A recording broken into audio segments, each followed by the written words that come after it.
জন্মলগ্ন থেকেই পৃথিবীটা যে সবার জন্য সমান নয়, আবার দুনিয়ার সব সুযোগ সুবিধা যে সবার জন্য নয়, তার প্রমাণ শারীরিক ও মানসিক প্রতিবন্ধীরা।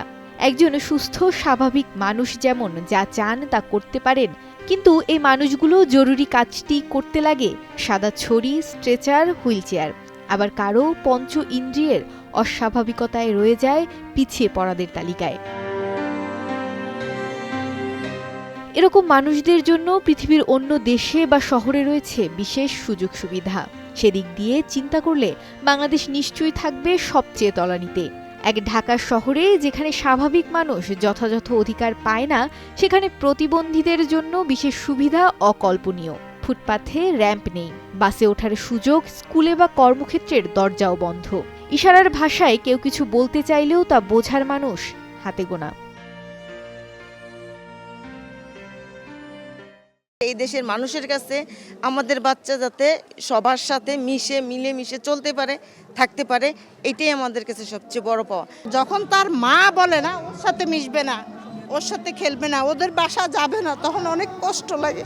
সবাই ওদের ভালো স্বাভাবিক চোখে দেখুক, সহযোগিতা করা, সাপোর্ট দেওয়া, ওর মার পাশে এসে দাঁড়ানো। এবং ও কি চাচ্ছে শুধু আমার একারই না, যেহেতু সমাজে একজন মানুষ, সেই হিসেবে ওর একটা কিছু দায়িত্ব, সমাজের একটা দায়িত্ব আছে, সেই দায়িত্ব তাদেরও নেওয়া উচিত।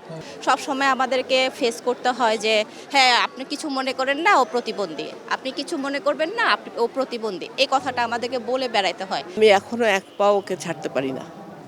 আর যদিও সেরকম বাস সিস্টেম বা সিকিউরিটি থাকতো অবশ্যই পারতাম, এটা আমাদের নাই।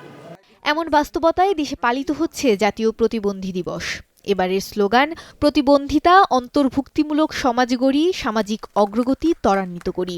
আয়োজিত কর্মসূচিতে অংশ নেন সারা দেশ থেকে আসা প্রতিবন্ধী শিশু, কিশোর, তরুণ ও অভিভাবকরা।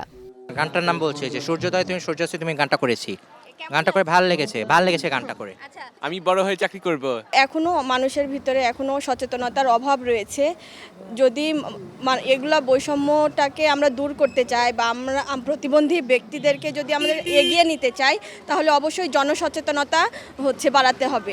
প্রতিবন্ধী নারীদের জন্য বিশেষ সুযোগ সুবিধার ব্যবস্থা প্রত্যেক সরকারি বেসরকারি প্রতিষ্ঠানে থাকবে, সেই আশা ব্যক্ত করছি। আমি এমন পৃথিবী চাই যে সবাই আমার মতো তারা সুন্দর পৃথিবী দিতে চাই। অনুষ্ঠানে মহিলা ও শিশু বিষয়ক উপদেষ্টা পিছিয়ে পড়াদের অধিকার রক্ষা ও বাস্তবায়নের বিভিন্ন সমস্যার কথা তুলে ধরেন। আশ্বাস দেন যথাযথ প্রক্রিয়ায় সব পূরণ করার। সারা দেশে কত রকমের প্রতিবন্ধী আছে, কত প্রকার আছে, প্রত্যেকের তথ্য আমার মন্ত্রণালয়ে থাকতে হবে। আমাদের দৃষ্টি প্রতিবন্ধী ছেলেমেয়েদের অবশ্যই একটা উপায় করে দিতে হবে। কর্মসূচিতে বার্তা আসে জাতীয় প্রতিবন্ধী দিবস শুধু যেন নামমাত্র উৎসব না হয়, এই আয়োজন হোক লক্ষ লক্ষ বঞ্চিত মানুষের অধিকার প্রতিষ্ঠার মাধ্যম।